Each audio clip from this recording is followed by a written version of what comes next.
Sandra, you may proceed with the program. Hello, everybody. It's my pleasure to welcome you all to the fourth session in the ABA SciTech webinar series on video in legal decision-making. My name is Sandra Ristovska, and I'm an assistant professor in media studies at the University of Colorado Boulder. This seminar series is organized as part of my Mellon ACLS Scholars and Society Fellowship with the Scientific Evidence Committee of the Science and Technology Law section of ABA. And I would like to just briefly thank Lionel De La Mora, Barbara Mitchell, Judge Roderick Kennedy, and Laura Poseski, who has been working with me on this series and throughout my fellowship last year, without whom this webinar series wouldn't have been possible. Now, also, I would like to introduce our moderator for today's session.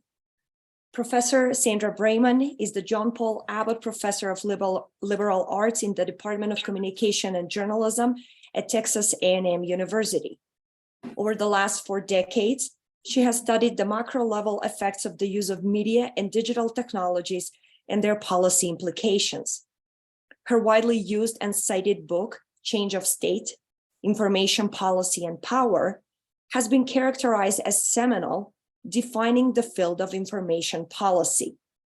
She is now editor of the Information Policy series at the MIT Press. No introduction can do justice to her productivity and significance as an information policy scholar in the US and globally. So I will only highlight a few of her numerous accomplishments. She is the author, editor, or co-editor of 11 books, or 100 referred articles and chapters, and she has won multiple fellowships and hold visiting positions, among which the Fulbright Senior Scholar in Sweden and the Freedom of Expression Professor in Norway.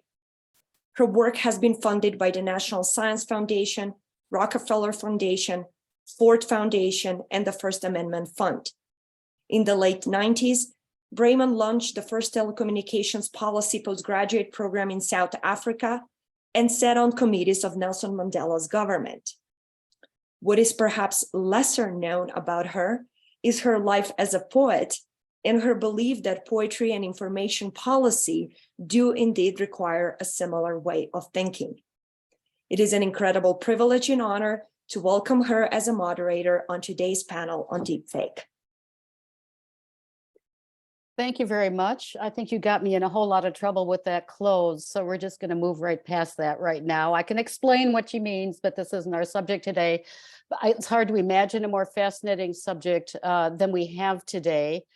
Let me introduce our 3 speakers in this sequence in which they will be speaking first, and then we will turn it over to them. Sam Gregory is Director of Programs, Strategy, and Innovation of Witness, a nonprofit advocacy organization. He's an activist, technologist, and researcher with more than 20 years working on video, trust, and truth. He leads the programmatic work of Witness, which works globally to help people use video and technology for human rights and civic journalism.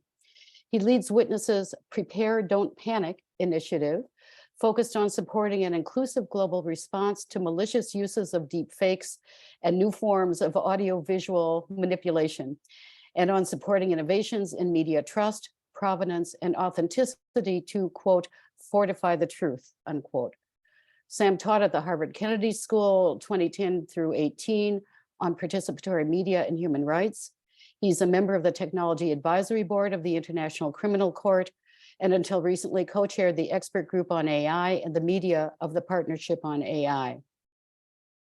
Our second speaker is Rihanna Pfefferkorn, who is a research scholar at the Stanford Internet Observatory. She's a former litigator who has been writing and speaking about the impact of deepfakes on the legal system since 2018, including a 2019 cover story in the Washington State Bar Association's magazine and a 2020 article in the Boston University Public Interest Law Journal. Finally, we have Professor Woods, Andrew Woods, who co-directs the Tech Law program at the University of Arizona. His teaching and research interests include cybersecurity, the regulation of technology, and international law. His scholarship has been selected for the Yale, Stanford, Harvard Junior Faculty Forum, and his articles have appeared in the Yale Law Journal, the Stanford Law Review, the Vanderbilt Law Review, the Harvard International Law Journal. This is list your top fave raves, the Virginia Journal of International Law, and the Chicago Journal of International Law. His work has been cited in The Economist, the Wall Street Journal, the Washington Post, Bloomberg, and NPR. Professor Woods is a contributing editor of the Lawfare blog and has written for the New York Times, the International Herald Tribune, the Financial Times, and Slate. So thank you very much to all of you for being here. And Sam Gregory, can you get us started, please? Thank you very much for that introduction, Professor Brayman, and let me share my screen. And having said that, I'm going to jump in one more time before you begin. If anyone has questions, we're going to hold Q&A until the end, but please, if you have thoughts, enter your questions in the chat as you think of them so that we can make sure we have them when the time comes. Sam? Great. Thank you very much. And also thank you to Sandra and others for organizing this seminar. So I'm going to start by briefly introducing the context to which I come to the issue of the weaponization of deepfakes. As Professor Brayman mentioned, I'm a leader of the Human Rights Network Witness that works globally with individuals, communities, and movements who use the intersection of the internet, video, and other technologies to protect and defend human rights. And so a strong bedrock that the work that I'm going to describe and the findings and the advocacy that we do comes out of actually working with communities who are trying to protect the integrity of information, often in highly contested circumstances. So I'm just flashing up on the screen, for example, much of our work that relates to how people create stronger video that has potential as evidence, and not a very strong strand of our work that exists right alongside trying to think about the challenges to that type of content and the threats that might emerge from media manipulation to vulnerable human rights defenders. About 5 years ago, we started seeing an evolution from patterns of media miscontextualization, what we called shallow fakes. And I realize I use a slightly different, perhaps, definition of shallow fakes to what Professor Woods is going to talk about later. And this emerging idea of deepfakes. And the way we've approached it in our work is to view this as an evolution, not a rupture. And I think this is important to note, right, that human rights defenders have experienced claims of manipulation of media, attacks on their reputations and on their communities via manipulated media for decades, right? And so when you introduce a new way of doing potentially media manipulation, ignoring the experience of communities who faced similar challenges and are most vulnerable would be a critical mistake. So our work has involved very detailed global convening work that brings together with people with lived and expert and technical experience of problems like synthetic media, but also related problems of media manipulation, gender-based violence, government surveillance, etc. And you're welcome to connect to many reports that are available. You can see the QR code in the top and also access via that web link there. And one thing I should say is, and I know people are coming into this seminar with a context from deepfakes from earlier meetings, is that we also tend to try and really help people think through a broad range of what we define as synthetic media. So not just the sort of big face swaps, which I think get a lot of the attention in the discussion on deepfakes, but the range back to commercial apps and this sort of vacuum in the middle that is increasingly being filled. And I think the place it's being filled most in the current context is, for example, with the growing discussion around what's known as generative AI. For example, this image, which apparently shows a Burmese woman filming her city, but was generated by an AI, that can be made to do things also like, for example, in this here, creating a text prompt to add a tank into an image from the Ukraine. And similar work happening with text to video, right? Put a prompt into a generative AI tool to create, in this case, a video from an AI's representation of an astronaut walking in a puddle on Mars, right? So we have this evolution happening in this space that's often not in the places we think about with deepfakes, like the face swap deepfakes, but in this sort of messy, muddy middle. I want to talk about what we've seen on threats, and then I'm going to talk about solutions and some of the pros and cons around those. I like to think about deepfakes and their prevalence as good news, bad news, bad news. And the good news isn't really good news. The good news is consistently in all the work we do, and we continue to sound out communities who face threats from manipulated media, is that shallow fakes, i.e. miscontextualized, repurposed media, conventional edits, far by orders of thousands of magnitudes outweigh deepfakes or sophisticated visual effects, right? And we could look at examples from Ukraine, where we've done a lot of work that, are just simply about miscontextualization of a piece of computer imagery, a misedit of a video of someone like Kadyrov, or a misuse of a piece of audio in a live stream. These are tactics we've seen for a number of years. They're not deepfake tactics. The second threat, and this is definitely bad news, is we continue to see non-consensual sexual images being used to target primarily women, but also globally LGBTQI identifying individuals. I'm showing you on the screen like an iconic early example, unfortunately, Ran Ryu, but in our work, we continue to hear documentation of this. And then finally, the third piece of bad news is we continue to hear in human rights work of a proliferation of the use of what's known as the liar's dividend, which is an ease of people being able to say, well, prove to me this is true, prove to me it isn't falsified because of the existence of deepfakes. And right, so this is a recurring issue that we see globally, and that reflects many of the things that when we did threat prioritization with communities who face similar forms of attacks on their integrity, on the integrity of their media, on the integrity of their processes described. And for this seminar, I'll point to the fact that globally, when we've talked to lawyers, activists, journalists, others, they consistently say, think about this in places that are under-resourced. Think about this in places that already face discrimination that is racialized, gendered. Think about it in terms of the capacities of journalistic systems, legal systems.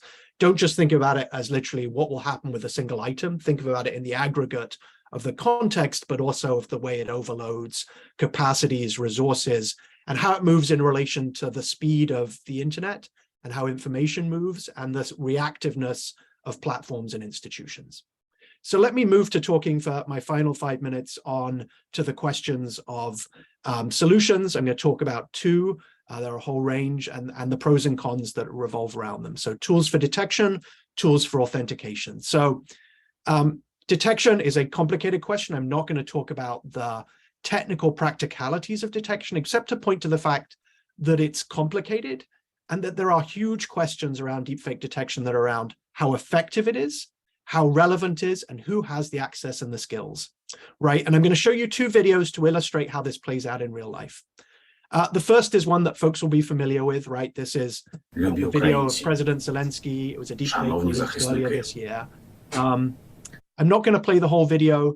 It's almost an example of the best case around deepfake detections, right? So you had a video released of a president, a sitting president of a country, where the intelligence services and the media of that country had warned that there was going to be a video coming out of this type, in which he was able to both pre-bunk it and then debunk it using his own social media channels.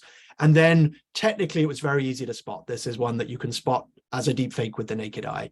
And I think this gives us a false sense of security about how easy it's going to be to spot deepfakes and media manipulation. And I want to share two examples that complicate this first example. So the first example I want to show is actually a video that came out roughly the same time as that Zelensky video. So you had this video on the left, which was released via a hack to a Ukrainian web and TV site. Definitely an attack on that site. It was either mis or disinformation.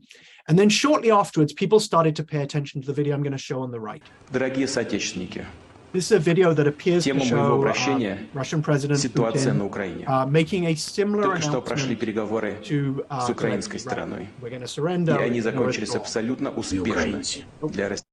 And the point I want to make about it is this video was actually a satirical video. It had been released previously, and then it was rediscovered in the context of the Zelensky video. And the reason I show this is one of the big tensions we've been seeing around deepfake videos, they get increasingly photorealistic, is people playing with this line that occurs in other spaces of mis and disinformation of gaslighting, right? They claim a satirical video is real, they recontextualize a photorealistic satirical video as real. And you saw it playing out in real life here. People interpreted the satirical Putin video as potentially being by the same disinformation actors as the Zelensky video. Let me show another example. So this is an example from Myanmar. This is a video that was released of a political prisoner. ကျွန်တော်ကတော့ရခိုင်ဒေသကြီးဝန်ကြီးချုပ်တာဝန်ထမ်းဆောင်ခဲ့တဲ့ဦးဖြိုးမသိန်းဖြစ်ပါတယ်ကျွန်တော်အနေနဲ့ He was a political prisoner who'd been arrested, very senior political figure. This video was released. He doesn't sound like himself. The audio sounds distorted. If we watch the whole thing, we'd see his mouth seems out of sync. And what you saw in the Myanmar press was that instantly people assumed it was a deepfake, right? And what they did is also they placed it into online public deepfake detectors that came back saying it was a deepfake. The problem with this was that it wasn't a deepfake.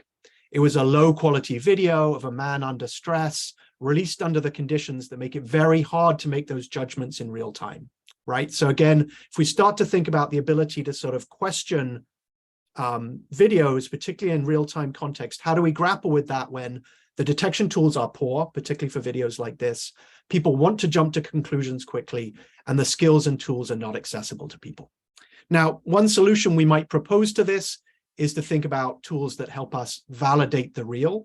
And I'm going to take 1 minute to very basically explain a couple of steps that are happening there. And what is happening is that increasingly people are developing what we might call authenticity and provenance infrastructure. These are approaches to say, let's understand where a piece of media comes from, how it changed, how it was edited, how it was distributed. And you can see some of the use cases on this slide, right, around creating trustworthy content, tackling mis and disinformation, archiving, etc. And there are a number of initiatives that are emerging to do this at scale, including very big players. I'm citing one on the screen here called the C2PA, and it includes groups like the BBC, Adobe, Microsoft, Intel, Sony, Twitter. And we've been part of that as Witness. And part of what we've been trying to do is think what happens when you start to introduce these types of tools that are about this media transparency into a range of volatile ecosystems of journalism, law, society globally. And I'll end by just flagging, we really need to start thinking about this, and it applies to the legal profession as well, and think about what are the trade-offs of these types of authenticity and provenance systems. They offer the potential in a more complex mixed media world to understand where something came from, to understand who created it.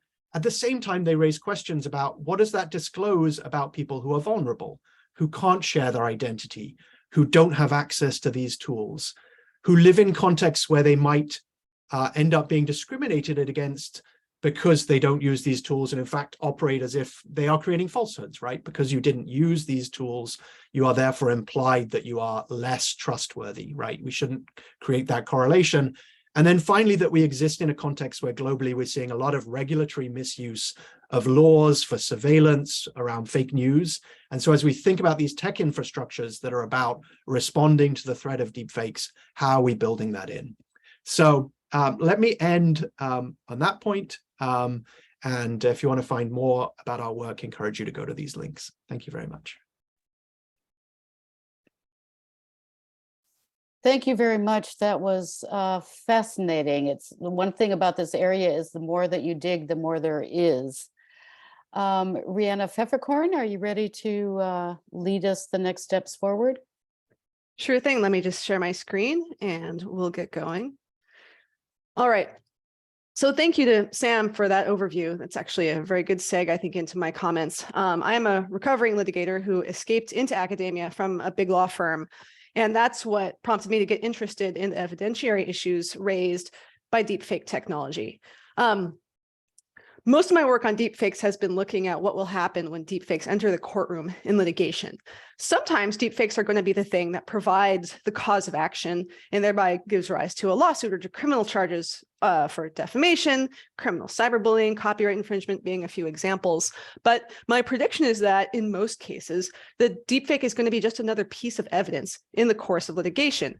It's not going to be the basis for the charges or the claims. It's just going to be some piece of evidence in a case that otherwise is not about the deepfake itself. And that's the context that I think is kind of the more interesting one. There are a few different ways that somebody might try to put a deepfake into evidence in a court proceeding. One is that a party might fabricate a video specifically for the litigation in order to try to prevail at trial, to try to induce the other party to settle, etc. A litigant might encounter a deepfake video, not realize that it's a fake, and want to introduce that into evidence in a case that they have going. Or a deepfake might potentially end up either accidentally or maliciously injected into an archive that has historically been considered trustworthy, such as a news outlet's archive or a database of police body cam footage. I know that's another topic of a future episode of this webinar series. And as a former litigator in federal and state court, my view is that our judicial system is actually uniquely well equipped to handle deepfakes compared to the rest of society. And that's because actual courts, as opposed to the court of public opinion, have robust mechanisms in place for handling fakery like this. The courts have been around for hundreds of years, and they've been dealing with fakes and tampering and alterations and forgeries that whole time. So we already do have evidentiary rules that we can call upon to apply in this context, just as they have for other rounds of technologies for fakery that we've had in the past. So in terms of the evidentiary rules of court that are the most relevant, I think in the deepfake sphere, primarily those are going to be the rules that govern authentication. And so I think most helpful is to look at two different subsections of Federal Rule of Evidence 901. Rule 901b1, which pertains to a testimony of a witness with knowledge that an item is what's claimed to be. That could be relevant to deepfake images, still images, audio, or video. Rule 901b5, which is for an opinion about a voice that allows just lay witness identification of somebody's voice, could be probably most useful for video that has audio with it or just an audio track alone. If you look at the definitions of these rules that are up on the screen, you'll notice like this is actually a fairly loose standard, fairly low bar, and that could potentially leave room for mischief when it comes to deepfake audio especially. A witness could unwittingly vouch for a forgery by identifying the face and the voice of the person supposedly speaking. That's the defendant, that's his face, that's how he looked at the time in question.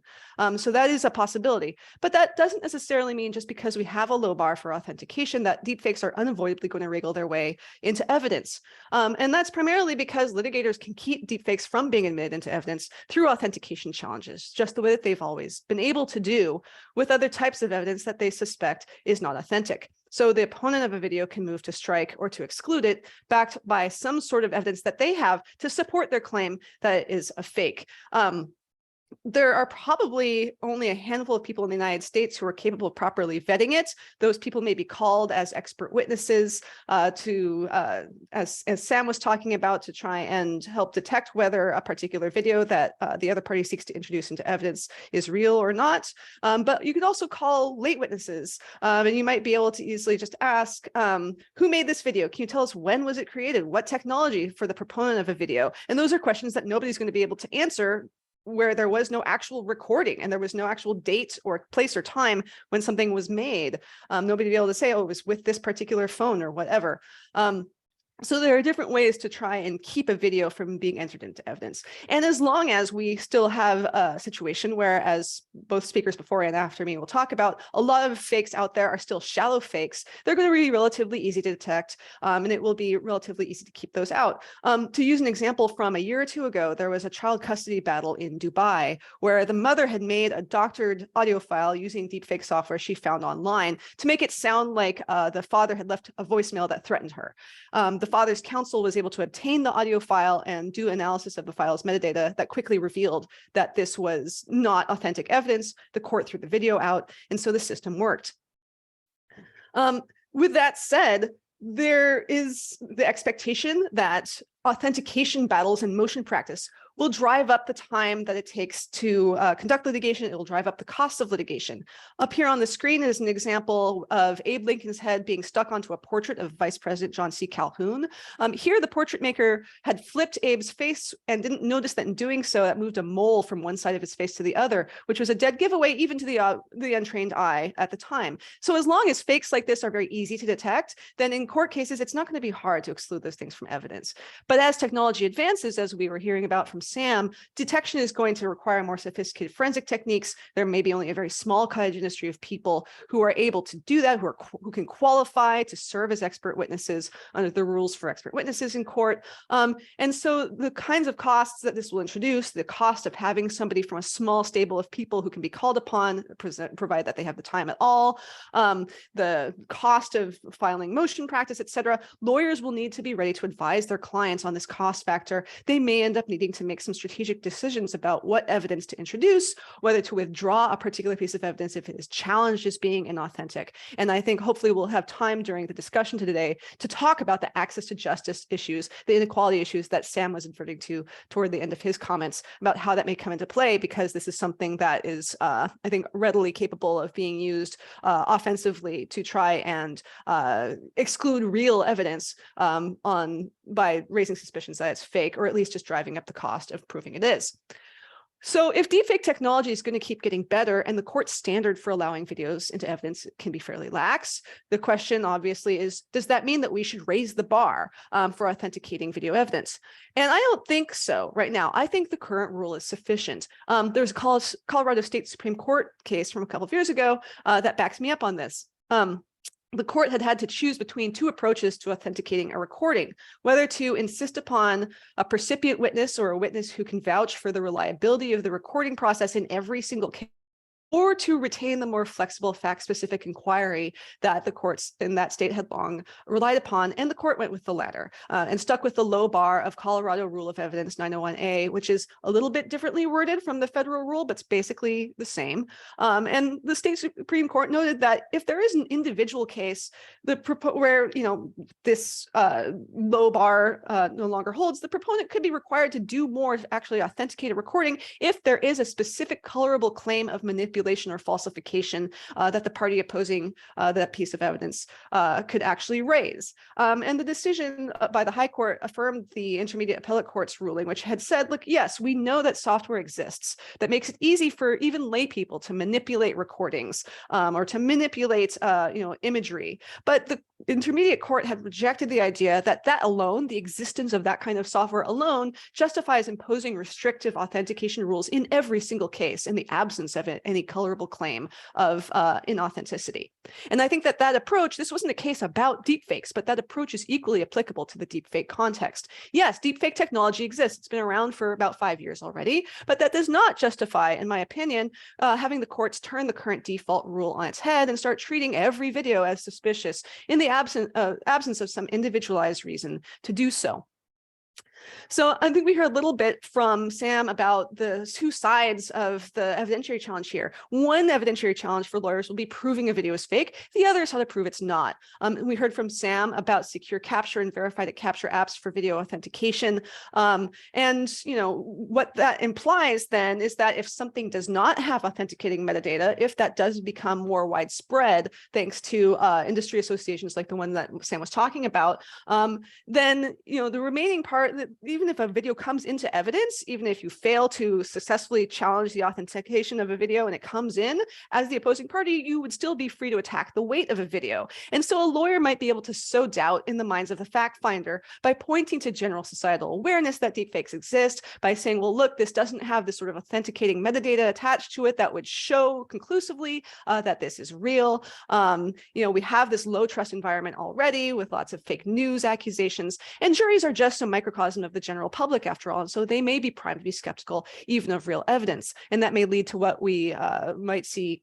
We've discussed a little bit from Sam, what's called the liar's dividend, the question of, who are you going to believe, me or your lying eyes? This actually did happen earlier this year in one of the January 6th cases where the defendant's lawyer at trial tried to question a witness on the stand about well, did you look to detect whether this was a deep fake or not? And the witness was able to say, look, we examined this as a government law enforcement witness. We're trained to look for fakes. We didn't find any evidence of fakery. So it's a Hail Mary pass. It didn't end up working. But I think we may try and see that more often, the gambit of how can you prove that this is actually real, where it's something that's very damaging to a witness there.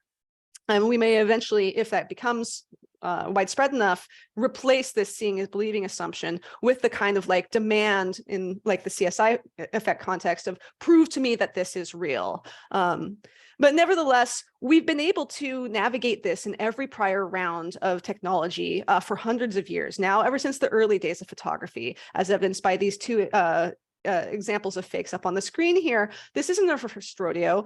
We're not talking about the court of public opinion. We're talking about a particular context where we have an immune system within the courts to fakery. And so I do have a relatively maybe sunnier disposition that may or may not be warranted, but that's what I think we have as a strength of our legal system here. And up on the board, I'll drop this into the chat as well, a couple of resources there, and I'll wrap up now.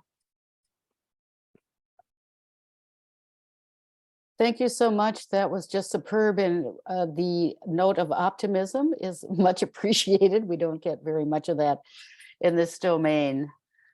Andrew, are you ready to take us the last step? It has been interesting that the notion that deepfakes isn't one zone, that there's a spectrum that goes all the way from deep to shallow, with at least 2 different meanings of shallow already having come up.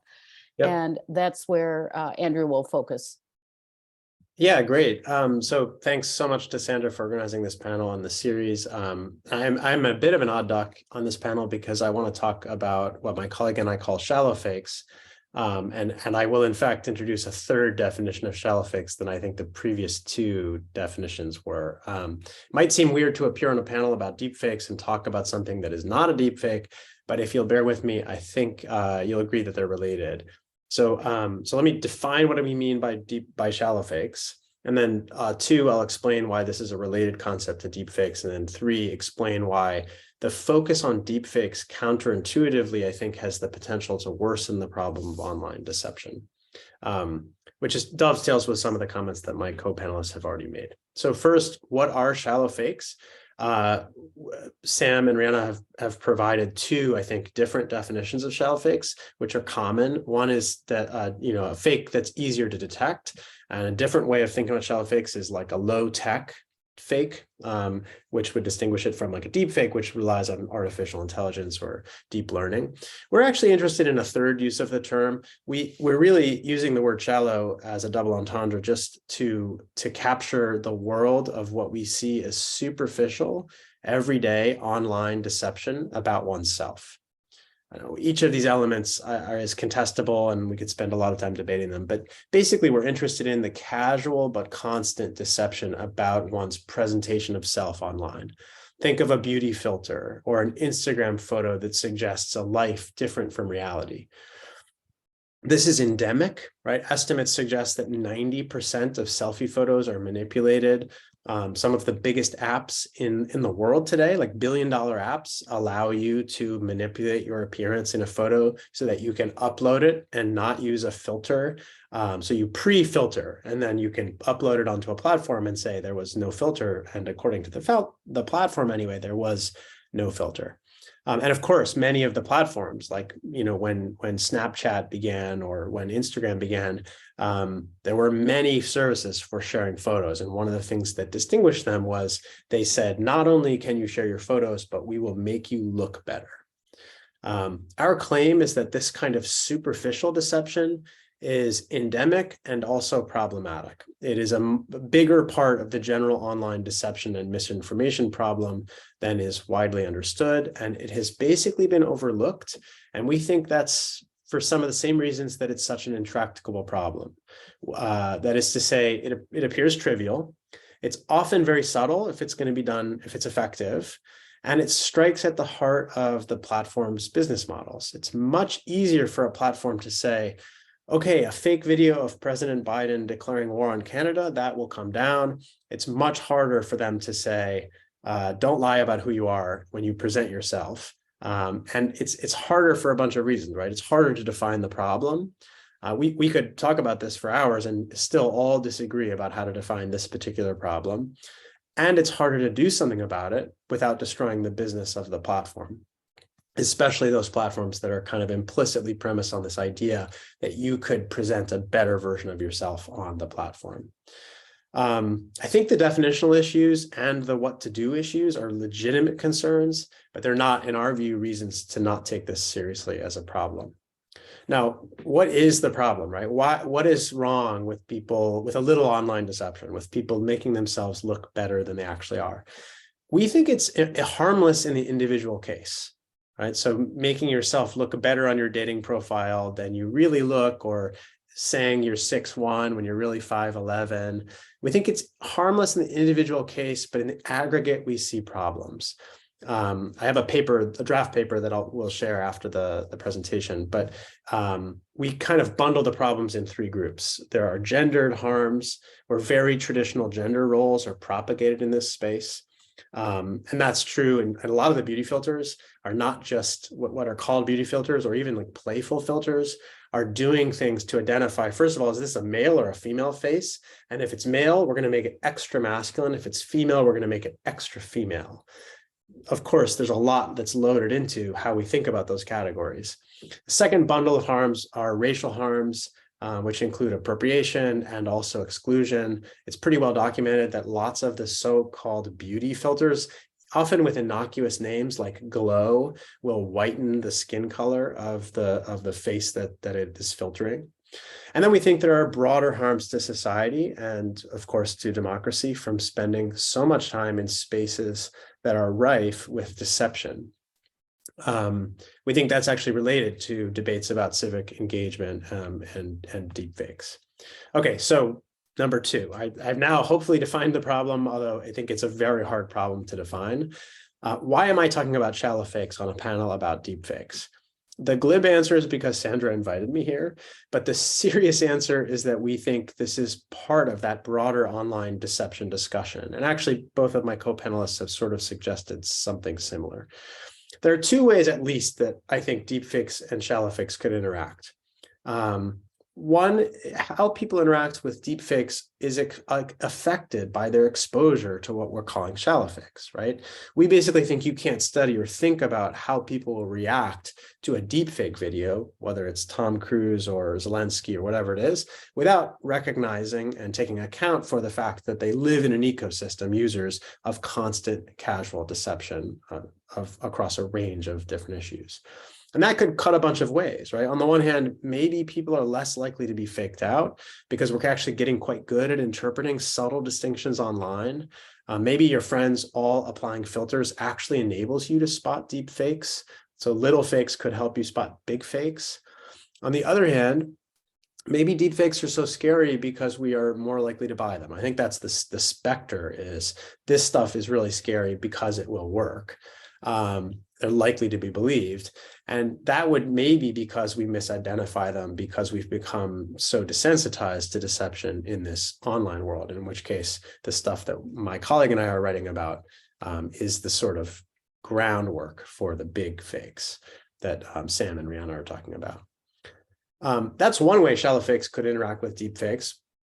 We think you can't study deep fakes without taking shallow fakes seriously, but the converse is also true, right? How people interact with shallow fakes, how you think about your friends' photos that have been filtered is affected by exposure to deep fakes. You could easily imagine that when you see that fake Tom Cruise video running around, it makes you laugh and marvel at the technology, and then maybe you let your guard down and are less likely to be suspicious of the kinds of fakery that you see from your friends. Right? Deepfakes are like Hollywood sci-fi, and it appears in a certain context, and often it's shared for novelty value. We wonder whether that makes you less suspecting and more vulnerable to kind of shallow fakery. Okay, that brings me to my last point, which is that we think much of the industry's focus on deepfakes is problematic because it suggests, and we're not suggesting deepfakes aren't a very serious and real problem, but we worry that focusing on deepfakes in the way that that platforms so far have is done in a way that sort of says this is the problematic area, and therefore, once we've taken account of it, the rest is unproblematic. The rest is authentic. And in fact, if you look at the platform's deepfake policies, most of them use language like inauthentic content.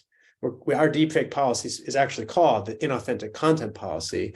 And once you get rid of that, what remains is authentic. And the point of our paper is to problematize just what we mean by authentic content, especially when the platforms invite people to share things and they offer tools to manipulate the media in ways that one might naturally think is not making that an authentic presentation of self.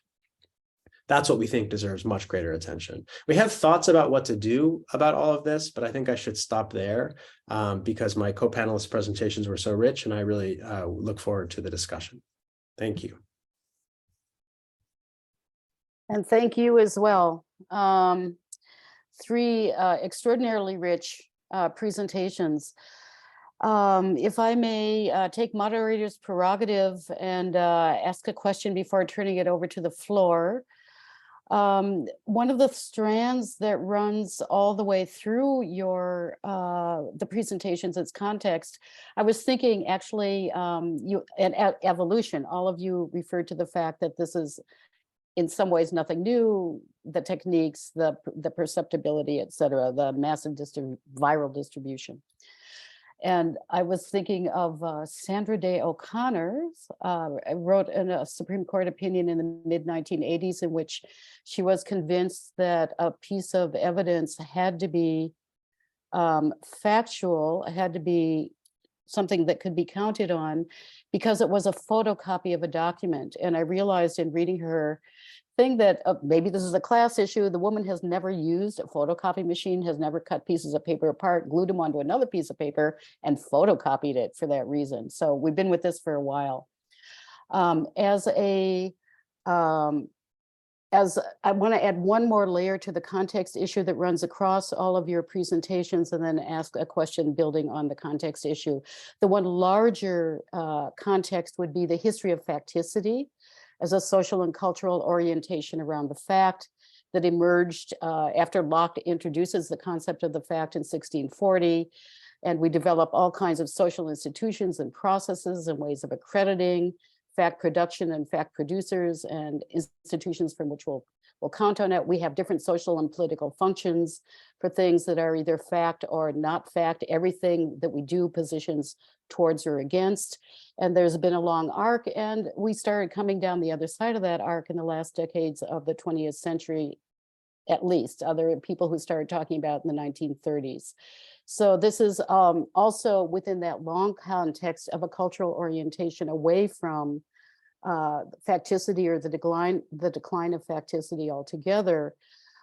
The shallow fake end of that to me was particularly interesting because in the 1980s and 1990s, when everybody was doing research on violence on television, the thing that was dawning on me was the political decision-making that was being modeled, which was voting people off of an island because they didn't like the cut of your skirt, or they didn't like the dinner you cooked last night.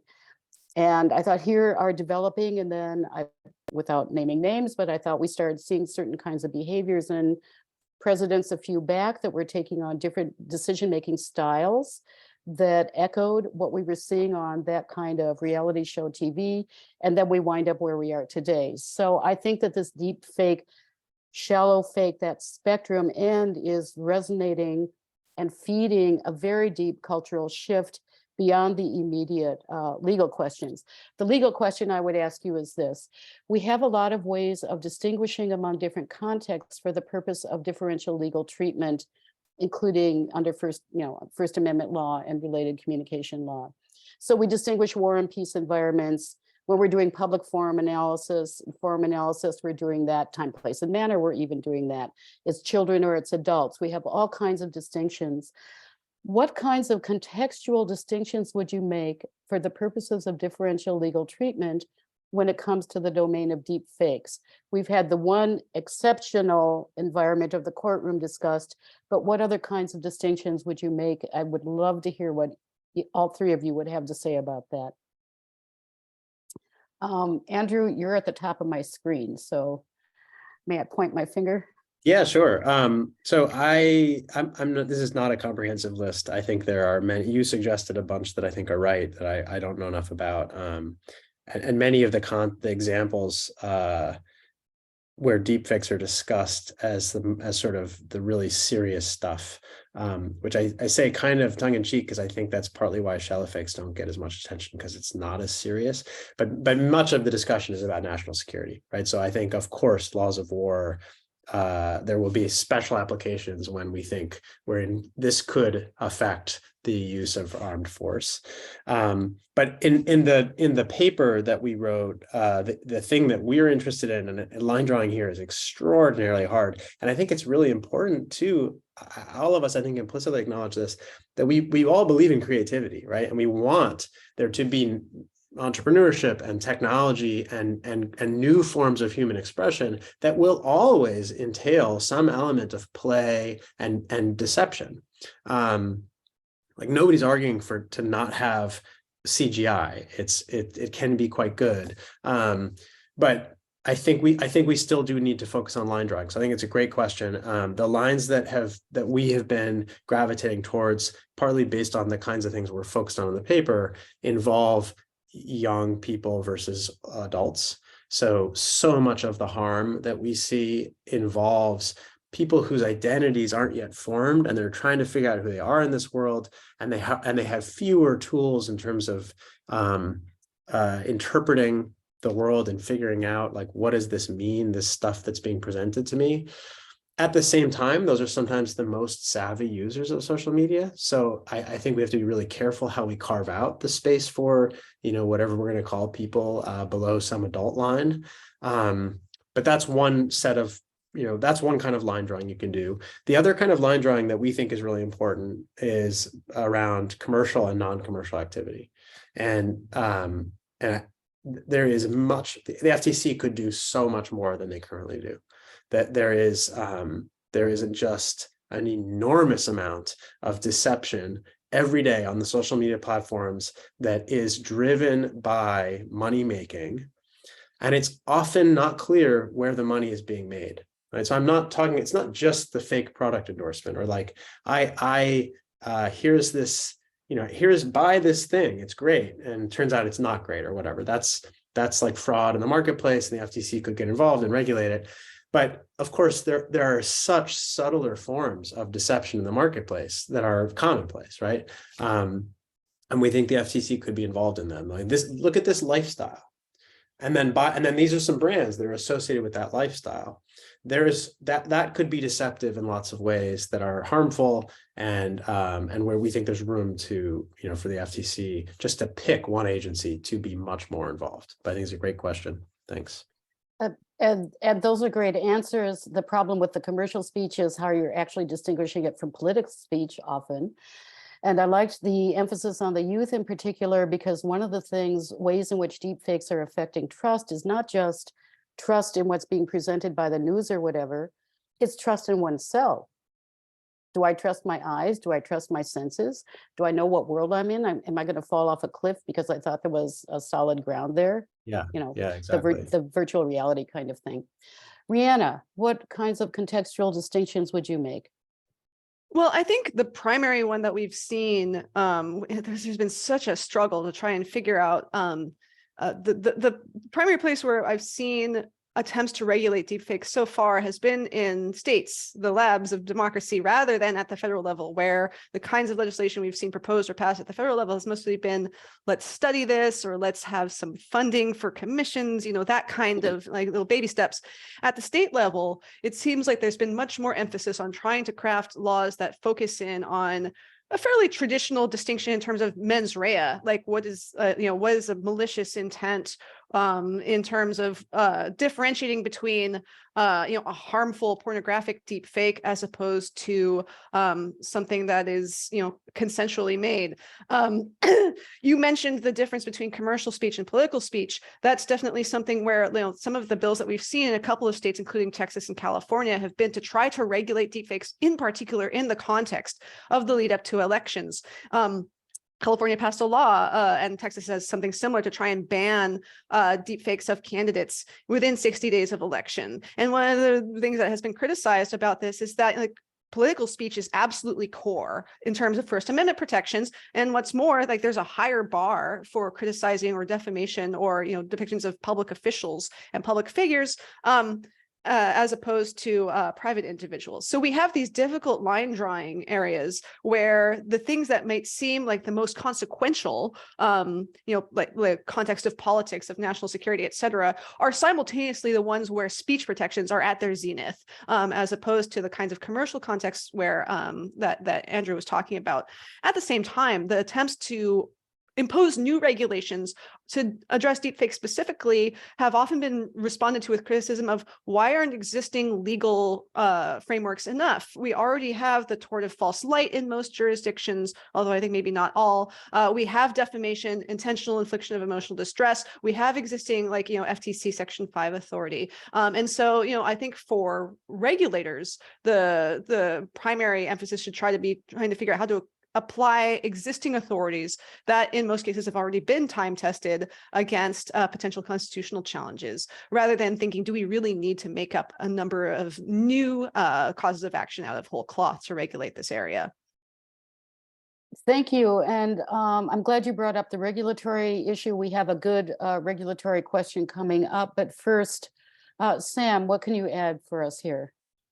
Yeah, I will add also, I think, as the non-lawyer on the panel, so I'm going to be less grounded in the nuance of the law. I'll point to a couple of things that are happening. One is, and when we look at this globally, the acute consciousness of how this is gendered and racialized in the synthetic media realm, like, and Andrew pointed that across but that applies in deepfakes, it applies in the targeting of mis and disinformation, and also the role of states in doing that to their own populations as well. I think, like, particularly because the national security frame in the US tends to frame it as external actor, which is not how many communities have experienced state propaganda in the US, but like it's framed in the deepfakes debate as being externalized. I think those two, trying to work out how you account for those as you start to engage that. The other place would relate to where you're seeing the discussion around basically two concepts, consent and disclosure. And there's a lot of like soft norm building happening in that. I've been involved in a code of conduct that's working with creators and companies around how do you think about consent in this context? How do you think about disclosure, broadly described as understanding how media is made? And the place that intersects with law is, of course, the EU AI Act that has work on deepfakes that is all about labeling and disclosure, right? And starting to try and work that through. And I think that's really complicated in one sense, because it's like, how do we understand what is appropriate to disclose? What is it appropriate to ask for in terms of consent? It gets particularly complicated in cases of satire, which obviously are handled very differently in different jurisdictions.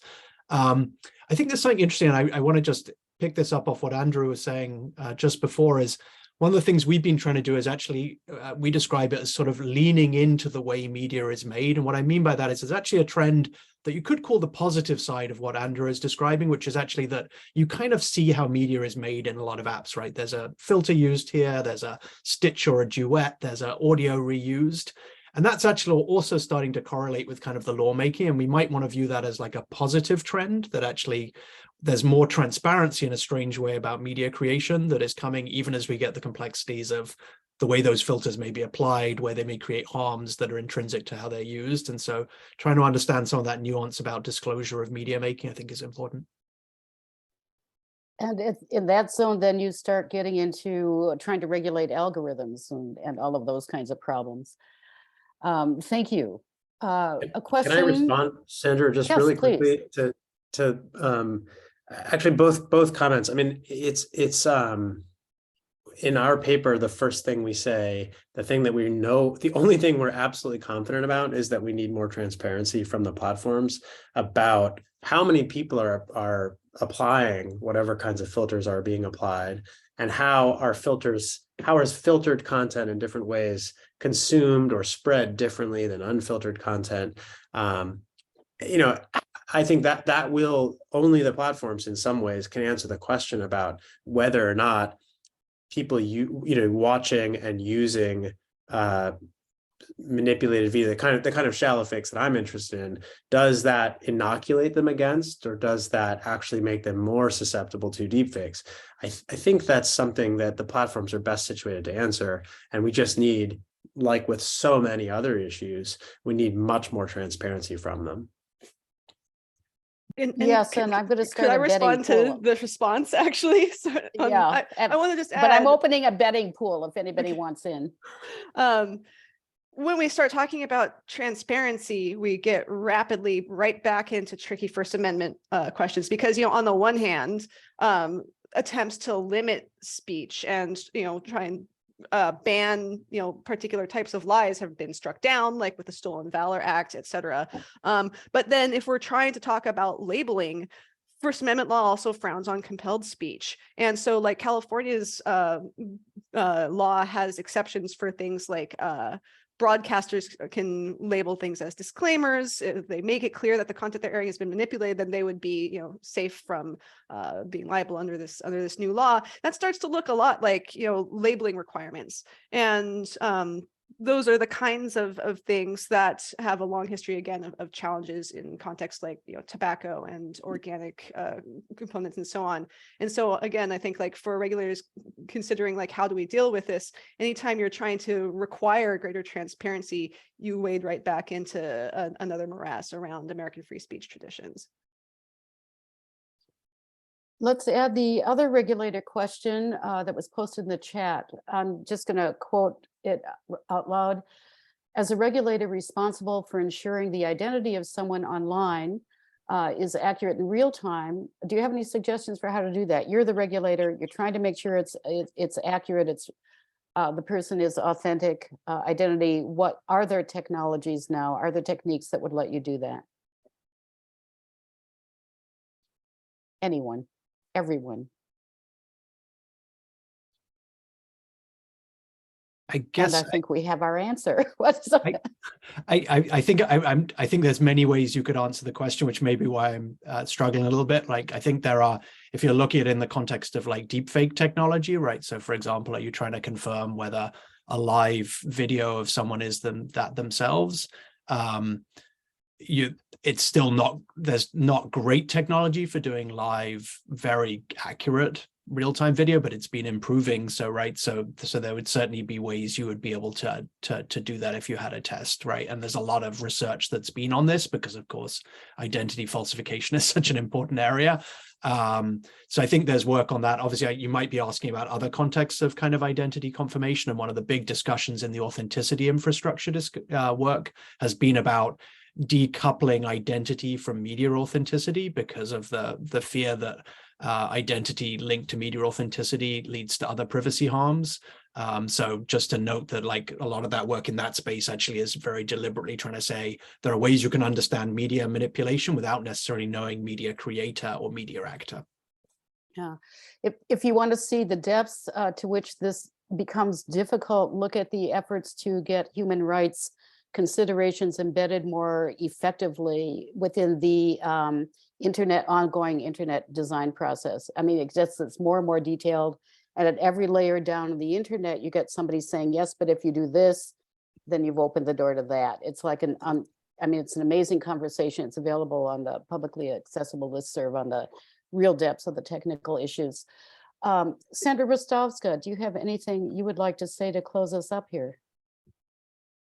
I would, but I would give the floor open maybe to one more question in case anybody would like to ask one, and then I'll use the closing remarks.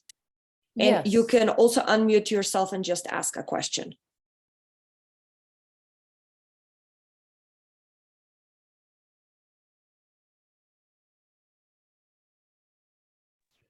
I'll do it. To Rihanna or Sam, are either of you optimistic about technology? To what extent can technology solve this problem? I mean, Sam referred a little bit to the Adobe and related initiatives. Yeah.